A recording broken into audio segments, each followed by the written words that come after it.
An estimated 18,000 people, including many women and children, remain trapped in the Yarmouk Palestinian refugee camp in southern Damascus. It's been cut off by Syrian rebels for more than a year now. Hundreds of relief parcels have managed to reach the camp for the first time in several months, but that's too late for at least 85 people who have died there since the middle of last year from illness and starvation. RT's Maria Finoshna took a trip to this rebel enclave.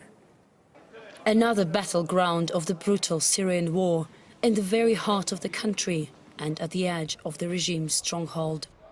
This is Yarmouk Palestinian camp here in Damascus that has been held by the militants for more than a year now. We are not allowed to go any further because the military people who are controlling the situation here on the ground told us that there are snipers and there are armed men behind this building.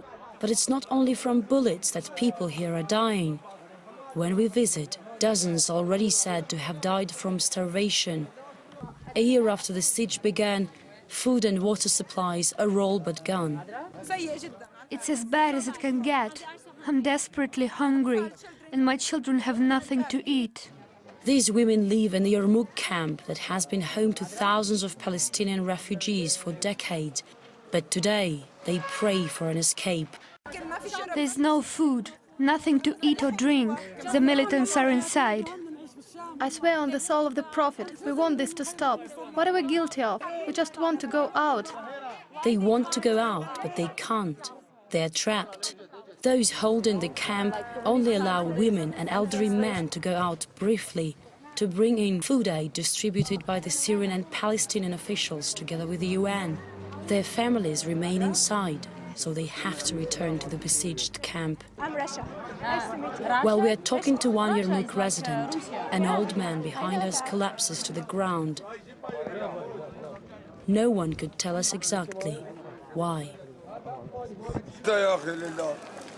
My God, we are dying from hunger. We can't take this anymore.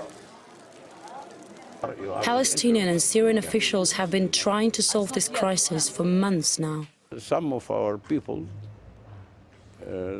they are negotiating with them. Until now, we failed. I have much doubt that they will accept. It's clear. Humanitarian aid is the only achievement so far.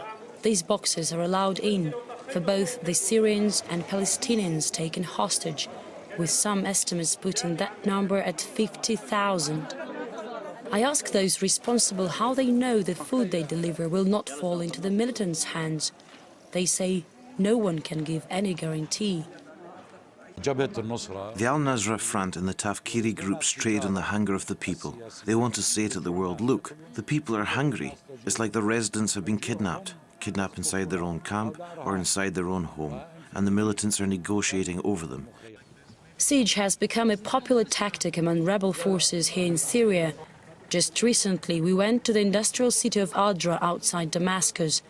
According to army generals, at least 5,000 remain trapped there.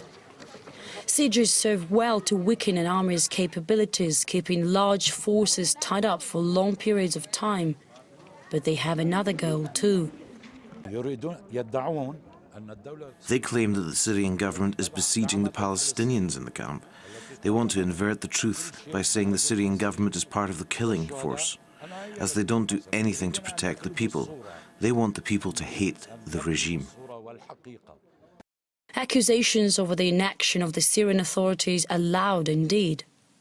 Government officials blame the militants for infiltrating into the cities in the first place and complain they can do little to fight back, knowing civilians could be hurt. It's the militants who attacked the camp, and it's the militants who are using the people as human shields. Any security or military force here on the ground is to halt the flow of militants. The government cannot leave the doors wide open for them or put out a red carpet to allow them to go straight to Damascus. And thousands of ordinary people all over Syria remain hostage inside their own homes, waiting for help. Already 3 years into this conflict, That could prove a very long wait indeed. Marif Noshnati from Syria.